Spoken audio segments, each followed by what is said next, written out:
Hello, everyone. Well, first of all, I wanted to thank GSA for sharing this captivating webinar within the NTN IoT community. My name is Manuel Ballester, and I will be moderating this webinar about 5G NTN and the status of satellite connectivity. Here as speakers, we have Simon Bryant as Vice President of Research at GSA and Jordan Cox as Research Lead at GSA. And please remember to leave your questions in the chat. And during the last 10 minutes, we will answer all these questions and the ones that we received by email. So please, Simon, you can go ahead. Thank you very much, Manuel, and thank you for organising this, and also thank you to Satellite for facilitating this presentation. We're happy to be presenting on behalf of GSA. So yeah, as Manuel mentioned, my name is Simon Bryant, and I represent GSA Research as the VP of their research program there. And that team is a dedicated team of researchers collecting information and producing many reports, some of which you might be familiar with, populating the Gambod database as well, which is a well-used resource at GSA. And we support with various events, including webinars for GSA, as well as examples like this one. In a moment, I'll be introducing my colleague, Jordan Cox, who coordinates much of the research for GSA and was involved in the project that we're talking about on this presentation.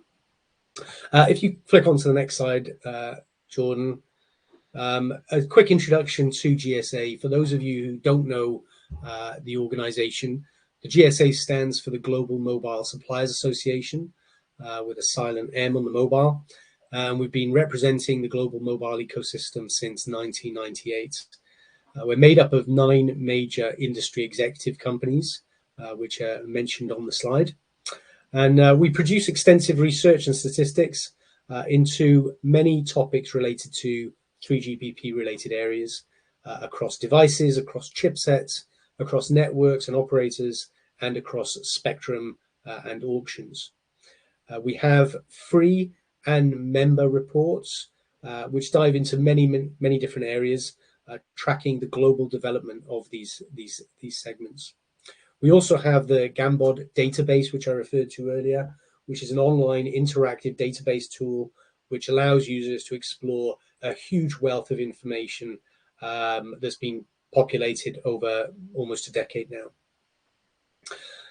We have a number of focused working groups at the GSA as well, and forums, including the Spectrum Group, which advocates for spectrum use for IMT technologies.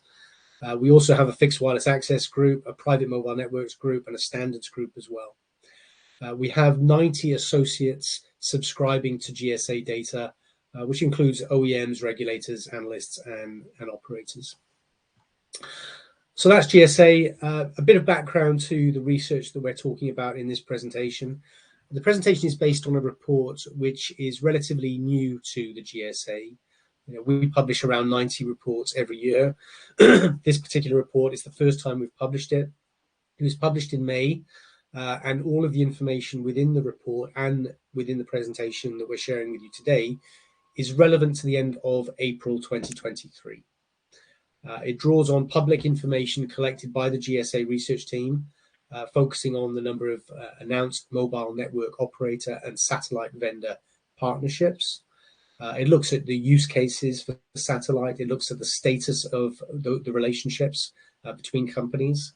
It looks at the geographic availability of services and the frequency bands being earmarked for non-terrestrial network usage. So, why at the GSA are we looking at this now? Well, activity has been growing, and Jordan will illustrate that in his part of the presentation. And while satellites are gaining prominence in cellular communications, particularly with the release 17 of the 3GPP roadmap, the full extent of their potential to complement terrestrial networks and technologies such as phone services and consumer broadband remains unclear in our view. Alongside this, the cost of satellite service plans does tend to be more expensive due to the additional cost of purchasing expensive equipment and terminals. And although satellite-based use cases are currently limited, this evolving industry is taking its first step towards a long-term evolution. much like, in our view, the evolution of terrestrial networks has done over the last few decades. As satellite technology continues to advance and more partnerships are formed, the potential for satellite networks to supplement and enhance terrestrial networks will become increasingly clear. And I should mention before we press on as well that this is a piece of research that we're going to be updating every twice a year, and we will be updating the data in this report in September of this year. So now looking to how we've defined the areas that we're tracking and monitoring, and the numbers that Jordan will be sharing with you, it breaks down like this. So, we are well aware via our research that satellites serve many use cases across industries, from telecommunications to navigation and environmental monitoring, including the weather, among many other examples. To better understand the breadth of telecommunications-based satellite applications, the GSA has categorized use cases into the following groups. Voice and data services. Satellite voice services are commonly used in remote or rural areas where terrestrial communication infrastructure is limited or non-existent in some cases, as well as in emergency situations where traditional communication infrastructure has been damaged or destroyed. Satellite voice services can be provided using satellite phones or other handheld devices, which transmit signals directly to orbiting satellites. The satellites then relay the signals back to Earth, where it is routed through the traditional telecommunications network to reach the recipient of the call. We also have categorized IoT and machine-to-machine type services as well. These enable devices to communicate with each other through satellite networks. These are particularly relevant in industries such as transportation, in energy and agriculture, where assets such as vehicles, machinery, and infrastructure might be spread out across remote locations and/or require continuous monitoring and control. They can also be used for disaster management, environmental monitoring, and other applications that require real-time data transmission for remote or hard-to-reach locations. We also have rural and enterprise broadband. Satellite broadband services are telecommunication services that provide high-speed internet access using satellites. These are particularly useful in rural or remote areas where terrestrial broadband infrastructure is limited or unavailable. They can also be used in mobile or maritime settings where traditional broadband connections are just not feasible. Satellite broadband services have traditionally had higher latency and data usage limitations compared to terrestrial broadband services. But technological advancements have enabled satellite providers to offer faster speeds and larger data allowances, making them a viable alternative for those without access to traditional broadband options. And last on this slide, satellite to cell phone, also called direct to cell phone services, is a relatively new technology to the market.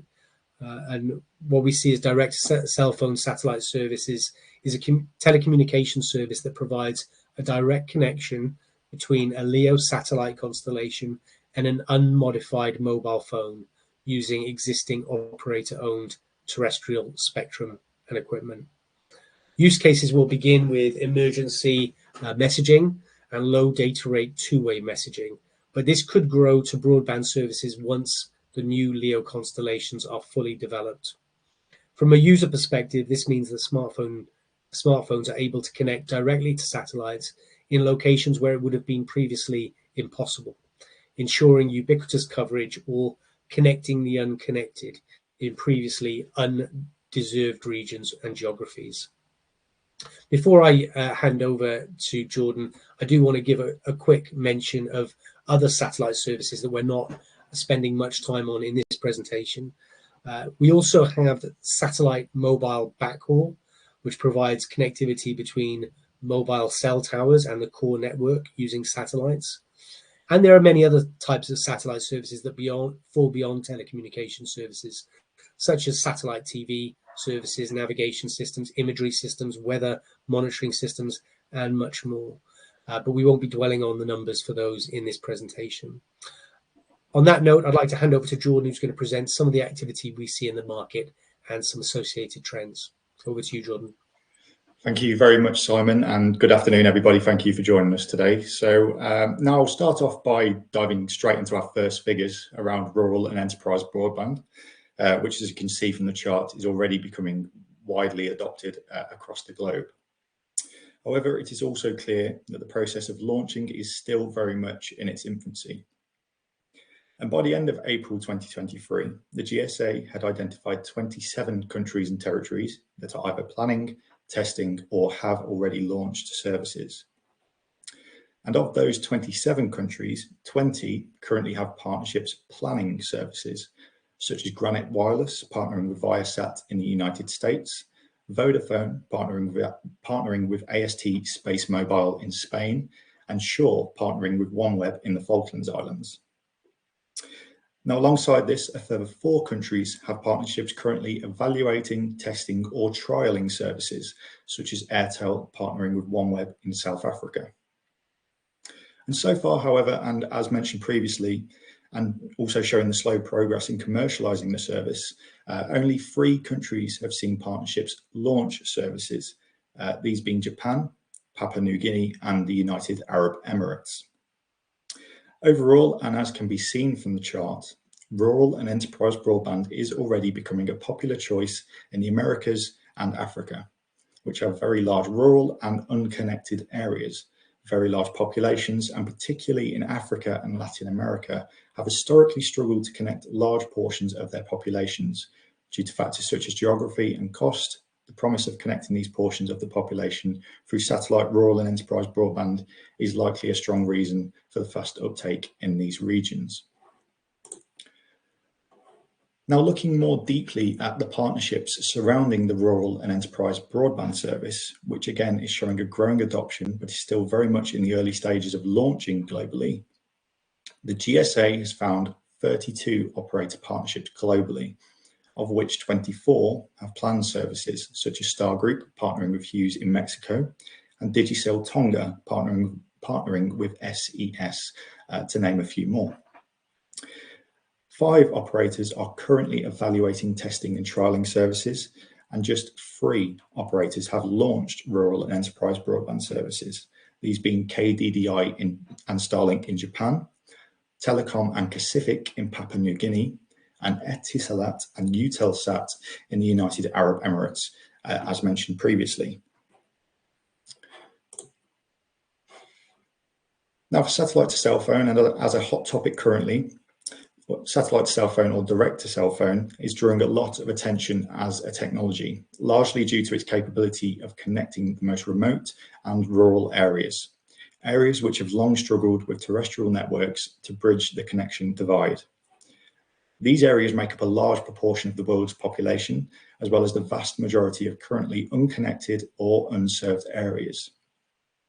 And with these new LEO or low Earth orbit constellations, satellite providers offering this capability use terrestrial frequency spectrum owned by the mobile operator rather than dedicated satellite frequencies.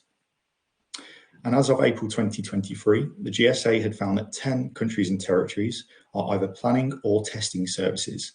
And at the time, no countries had launched satellite to cell phone partnerships. And of these 10 countries, 7 are currently planning services, such as Saudi Arabia, Papua New Guinea, and New Zealand.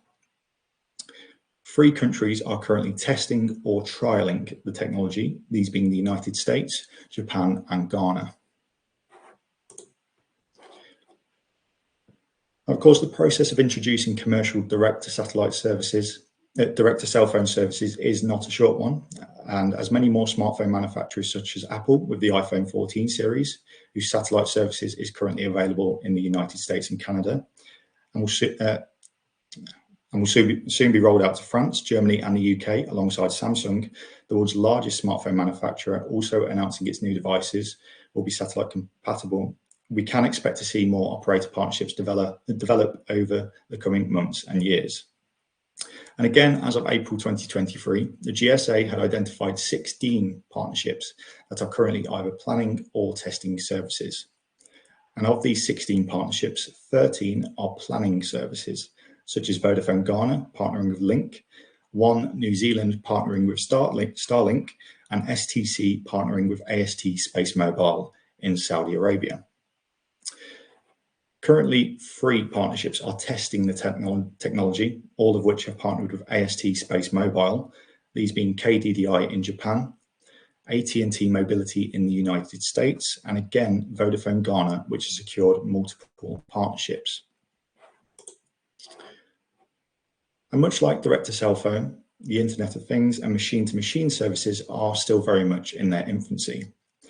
And by the end of April 2023, the GSA had identified 6 countries with partnerships that are either planning or have launched IoT and machine-to-machine services. And of these 6 countries, 5 are currently planning service launches in countries such as Brazil, Spain, the UK, Germany, and Japan. And as of April 2023, only the United States had launched a service. Now, as can be seen from the chart, a clear pattern is emerging, whereby countries with large manufacturing, mining, agricultural, and distribution industries are seeing partnerships develop for IoT and machine-to-machine, due to its asset tracking and control capability across large distances that are vital for the industries I've just mentioned.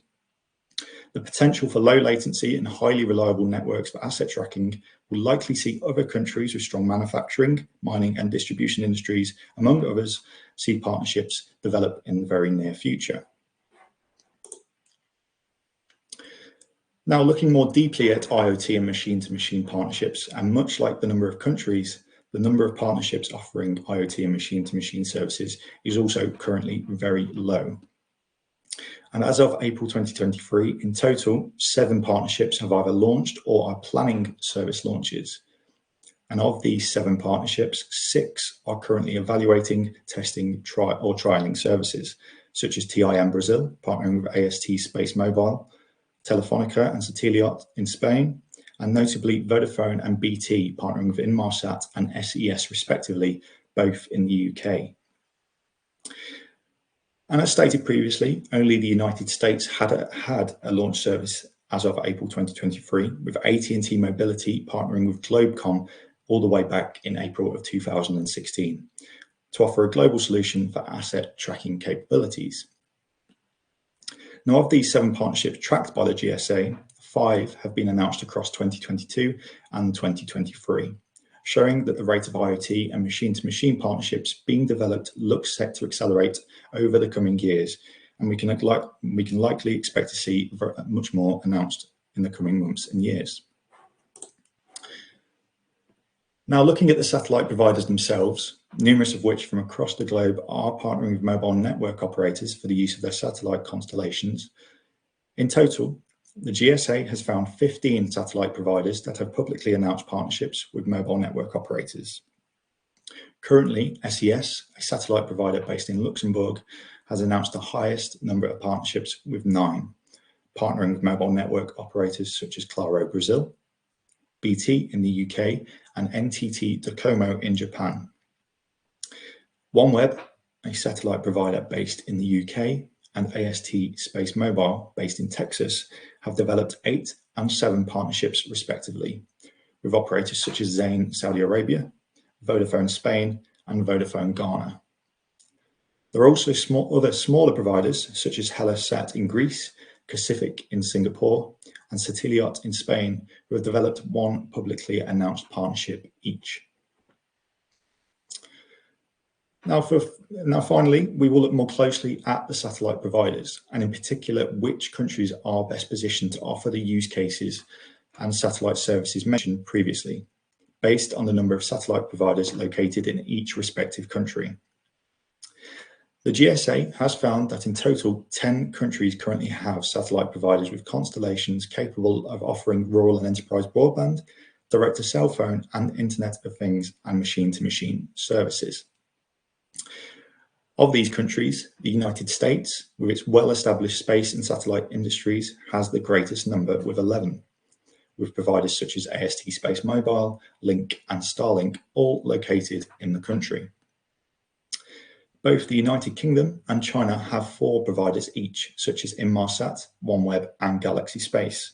Israel is the only other country with more than 1 provider, with NSLCom and Beetlesat both based in the country. The remaining 6 countries of Spain, Singapore, Luxembourg, India, France, and Canada all have 1 provider each, although their providers do possess large and growing constellations such as Eutelsat, SES, and Telesat, who are all capable of offering low latency speeds for mobile network operators. And as we see both the use cases and satellite capable devices grow, we expect to see the number of satellite providers and partnerships continue to grow alongside this over the coming months and years. And as mentioned previously by Simon, this report by the GSA will be continually updated, and the next edition is due for release in September of this year. Thank you very much for listening, and I'll hand back to Manuel for the Q&A session. Okay, thank you very much to both of you. I think that now we can go through some of the questions that have been posted on the chat, and also the ones that were sent by email. Maybe we're going to start with the ones of the chat. First was Carmen asking to have if it's possible to have a copy of the presentation slides. Yeah, of course. We can send a copy out by email, I believe. Is that correct, Simon? We can send the report out. I don't know if we can send the slides, but okay. The report has the background information from where everything is timestamped. We're happy to share that from the GSA. Okay, so Carmen, if you want to leave your email in order to so we can reach you, it will be fine. Okay, there is also one comment or question from Alessandro mentioning if the AT&T and Globecom partnership is still in place and if it is 3GPP NTN release 17 fully compliant. I'm not sure if this question is possible to be solved now, but we might need to. I've actually put it to my colleague who's doing a lot of the research, and he's yet to come back to us. Maybe when we finish the other questions, I'll have a response for you. But at the moment, I'm afraid I don't, Alessandro. Okay. And another question was which satellite providers follow 3GPP and, for example, Satellite, and which have proprietary technology like Starlink or OneWeb? I can take that one. Most solutions are currently proprietary, such as Starlink, OneWeb, Iridium, and AST Space Mobile. And alongside this, currently, probably just a few have declared that they are going down a standards-based approach, such as Satellite and Omnispace, as well as MediaTek's partnership with Inmarsat and Skylo, which is using Release 17, and more approach, especially as we approach 3GPP Release 18 over the coming year or two. Okay, thank you, Jordan. And another one is, what do you believe is the reason for the low rate of partnerships in the IoT sector? I'll take that one again. Satellite IoT has historically been seen, as a last rate resort due to high costs and seen as a legacy solution, which is bad at power efficacy. However, new emerging startups promise new LEO constellations, which are much better to do with IoT, with providing lower power and lower cost. And we're also seeing new chipsets which also leverage this. Currently, most operators have around 2% of revenues related to IoT services, so it's quite niche at the moment. But going forward, this low rate of partnerships will more than likely start to increase as operators are increasingly, partnering with IoT sat firms to offer hybrid solutions with terrestrial and non-terrestrial capabilities. Okay, thank you. And what is the status of the terminal ecosystem for direct-to-device? So currently, older dedicated satellite phones sold by companies such as Globalstar, Iridium, Inmarsat, and Thuraya. But these devices are very expensive and are now aging. So last year Apple launched its new iPhones, leveraging Globalstar to provide SOS coverage. MediaTek have recently partnered with Bullet and Inmarsat, and Qualcomm and Iridium have partnered to launch two-way messaging on smartphones, with smartphone devices expected to be launched, with their smartphone devices expected to be launched later this year. And for those yet to be launched, proprietary constellations such as AST Space Mobile and Link, which utilize terrestrial spectrum and mobile network operators equipment, promise that all existing backdated smartphones should be compatible without any modifications necessary. So that's probably currently where we stand at the moment. Okay, thank you. And one more related with the proprietary solutions. Do you see any proprietary satellite constellations migrating to 3GPP 5G NTN in the future? So, sorry, could you just repeat that question? Sorry, Manuel. Yes, yeah, no problem. Do you see any proprietary satellite constellations migrating to 3GPP 5G NTN in the future? Yes, is a short answer. Our research suggests that certain constellations will find it easier than others to migrate to 3GPP 5G NTN. Constellations such as Globalstar, Inmarsat, EchoStar, Ligado, and Omnispace are constellations which use a bent pipe architecture, and so are more likely to be able to do 3GPP 5G non-terrestrial networks. Okay, due to the time, I will try to summarize this last question. And with LEO satellites, what is the delay or latency compared to a terrestrial connection? And which are the benefits from of using LEO versus GEO? LEO versus GEO constructors, sorry. Okay, yeah, no. So in terms of the delay or latency, I believe that was the first part of your question. For LEO satellite broadband, the delay and latency is pretty good. It's pretty comparable to other terrestrial connections. Currently, on average, LEO latency is nothing like the latency of GEO, and speeds for LEO latency are around for GEO latency are around 600 to 900 milliseconds. For LEO, from the likes of Starlink and OneWeb, this operates at around 25 to 50 milliseconds, which is comparable to an average cable connection. So its latency is pretty good. But obviously, on the flip side of this, LEO fixed broadband tends to be more expensive, with up to $500 plus setup costs for hardware, and an average of around $99 monthly subscription. And then in terms of the benefits, sorry, what was the second part of your question, Manuel? Yeah, I think you maybe kind of answered as well, considering the latency, but it was benefits of using LEO versus GEO constellations. Yeah, of course. So yes, satellite IoT ultimately expands an operator's terrestrial coverage in a cost-effective, and sustainable manner, and it gives them the means to expand their IoT operations to hard-to-reach areas, such as for rural or maritime applications, and with the newer LEO and GEO constellations, which, as I've stated previously, offer lower latency and lower cost. Satellite IoT is becoming much more feasible than it was previously. Okay, I think that we can answer the rest of questions by email, because we don't have much time left. So thank you very much one more time to both of you for presenting this webinar here in the community. And we will all remain updated with the next research that you publish in the next webinars that you prepare. So thank you very much. Thanks very much. Thanks for the opportunity. Thank you, everyone. Bye-bye. Thank you, everyone. Bye.